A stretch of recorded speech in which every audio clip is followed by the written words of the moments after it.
또 하나 또 짚고 넘어가야지. 생리기간에 여자는 건들면 안 됩니다.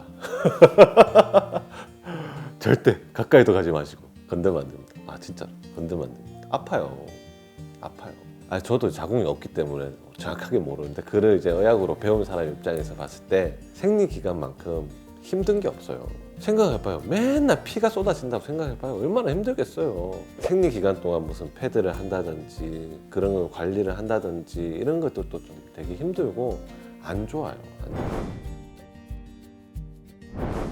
우리가 이제 생리를 일반인 분들 입장에서는 왜 어떻게 생리를 하지라는 걸 보면 자궁이 수정체가 수정이 되어서 안착할 수 있는 환경을 만들어 주는 게 생리하기 직전의 상황이에요. 막상 수정되지 못하고 착상되지 못하면 이 자궁벽을 계속 유지하는 것 자체가 이 자궁 입장에서는 굉장히 안 좋기 때문에, 그리고 피가 너무 오랫동안 고여 있으면 안 좋기 때문에 이렇게 흘려보냅니다. 그게 생리예요. 몸에서는 굉장히 안 좋죠. 그리고 또 아셔야 되는 게 뭐냐면, 여성은 자궁이 이제 피를 모으는 역할을 하잖아요. 대체적으로 뭔가가 내 몸을 모으는 기운들이 만들어져요. 그래서 어떤 현상이 일어나냐면 변비가 일어나요. 생리 직전에는 거의 대부분 변비고요. 생리를 하는 중에는 거의 대부분 변이 풀어지는 경향이 있습니다. 그렇기 때문에 생리 전 증후군, PMS라고 하는 게 있는데, 생리 전 증후군이 있을 때는 거의 대부분 변비예요.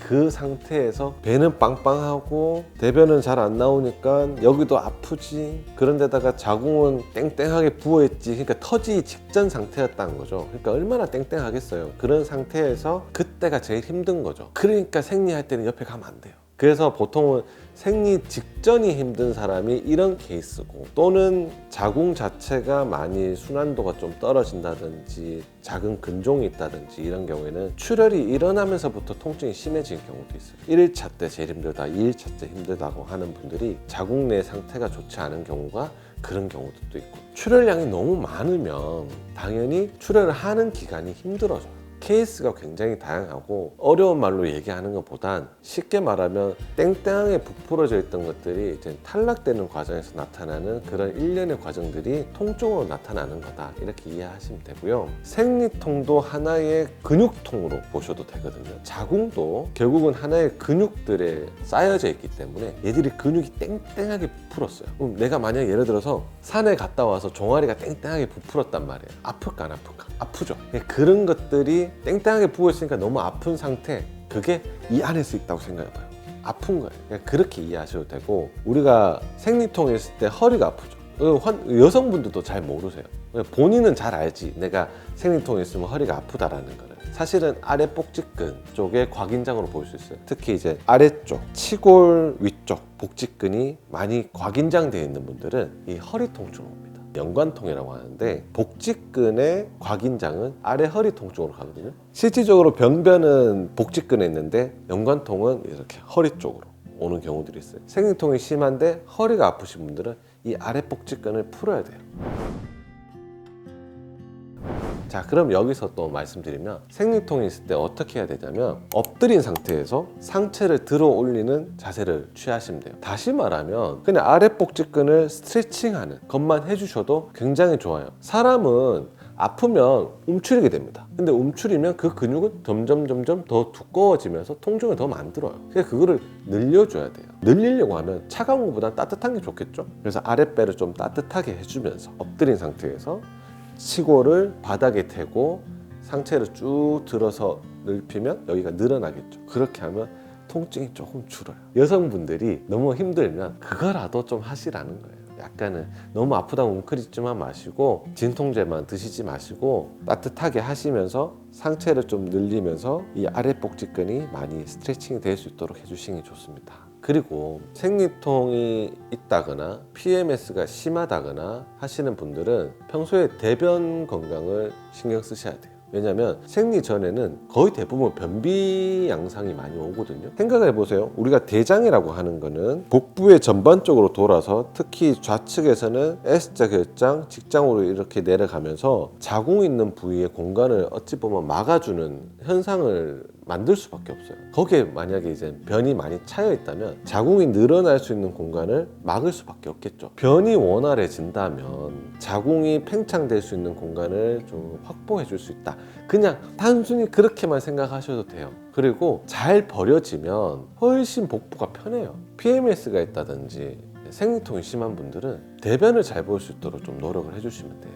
아무튼 생리통이라고 한다면 첫 번째 그 스트레칭 하는 것, 따뜻하게 해주면서 스트레칭 해줘야 되는 것도 도움이 많이 된다라는 거예요. 대변적인 요소, 이제 똥을 잘 싸야 된다 이런 것도 또 좀 있으니까 뭐 변을 잘 보기 위해서는 뭐 여러 가지 방법들이 있지만 보면서 얘기를 할 수 있도록 하면 되고,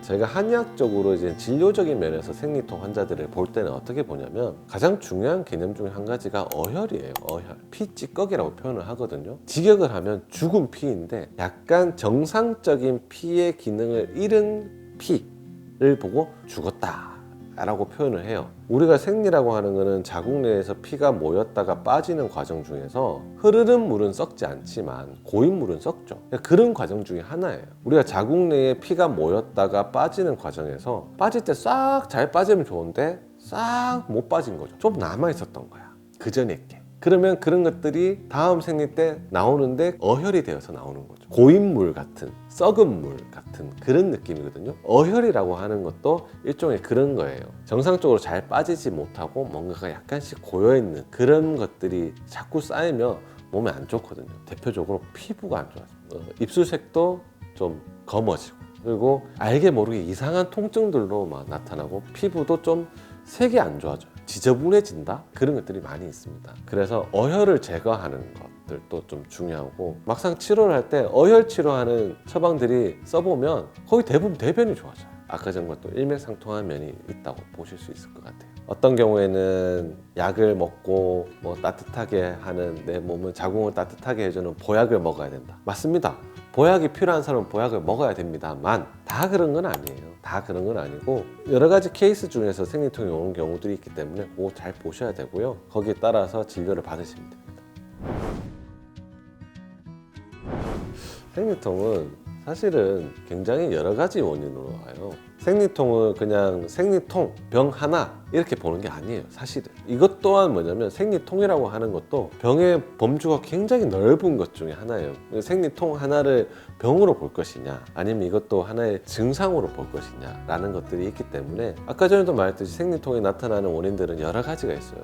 제가 말 안 한 것들 중에서도 자궁 내막증도 있고, 자궁 근종도 있고, 과다생리혈 이런 것들도 좀 있고, 그런 것들의 전형적인 호르몬의 밸런스라든지 여러 가지들이 있지만, 저 같은 경우에는 일단은 내 몸의 건강함을 먼저 좀 찾아라 라는 거죠. 그래서 항상 중요하게 잘 먹고 잘 자고 잘 살라고 하는 것들도 좀 있는데, 그런 것들이 제일 중요하게 생각을 하죠.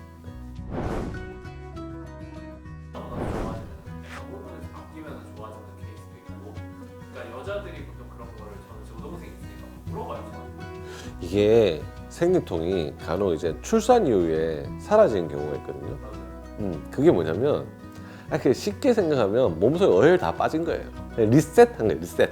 사실은 어찌 보면 자궁 상태를 좀 리셋했다라는 경향들이 있어요.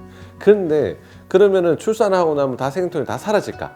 또 아니야. 없던 생리통이 생기기도 합니다. 어혈이 빠져야 되는데 제대로 안 빠진 경우, 실질적으로 저희가 이제 산후에 오시는 환자분들 처방할 때 보면 거의 대부분 어혈약을 많이 드려요. 오로라는 게 빠집니다. 우리가 이제 자궁이 수축을 하면서 기존에 이제 태반이 나간 자리에 이런 것들이 회복이 되는 과정에서, 우리가 마치 상처가 나면 흠집에서 물집이 나오고 그런 것들이 이제 이렇게 나오는 것처럼, 자궁도 이제 회복하는 과정에서 오로라는 것들이 빠지는데, 그게 제대로 안 빠졌다 생각을 해봐요. 몸속에 뭔가 남아있을 거 아니에요. 그런 것들을 빠질 수 있도록 저희는 이제 주로 그런 처방을 많이 드려요. 빨리 정상적인 자궁으로 회복할 수 있도록 해드리는 게 좋은데, 그러면 생리통도 사라져요, 정말로. 그럴 때 그걸 제대로 못하면 오히려 없던 생리통이 생기기도 하겠죠. 네, 그렇게 이해하시면 되고, 여기서 말씀드릴 게, 초경을 하는 경우에는 생리통이 거의 대부분 있습니다. 초경 때문에 오는 분들이 있거든요. 초경하고 한 1, 2년 동안 생리통이 너무 심해서 극심해서 오는 경우들이 있어요.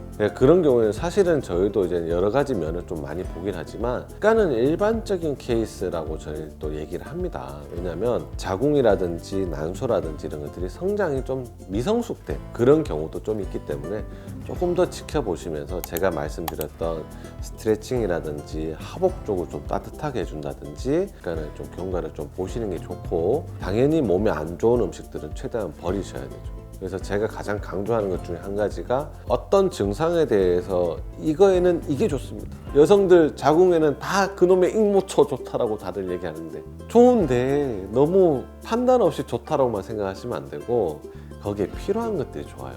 내 몸에 맞게끔. 내가 건강하면 생리통도 줍니다. 그런 것들을 먼저 판단을 하시고, 왜냐하면 환자분들 중에서도 몸이 점점 나빠지면 특히 예를 들면 젊은 분들 같은 경우에는 자취를 하면서 혼자 살면서 자취를 하면서 불규칙한 생활 때문에 점차 생리통이 심해지는 케이스들이 굉장히 많습니다. 그런 분들은 그거를 제가 교정을 시켜드리죠. 이런 것들은 이렇게 하고 안 좋은 것들은 좀 좋아지게 하면서, 하다못해 소화 안 되는 거 대변만 해결해줘도 생리통이 좋아지기도 하거든요. 그런 것들이 또 많이 있습니다. 그래서 생리통은 딱 이거다 저거다라고 하지 못하고 내 몸 전체적인 전반적인 균형을 좀 더 체크하고 치료해 나가시면 분명히 좋은 결과가 있을 거고, 개인차가 굉장히 커요. 생리통 개인차가 굉장히 크기 때문에 거기에 맞게끔 치료를 하셔야 될 겁니다.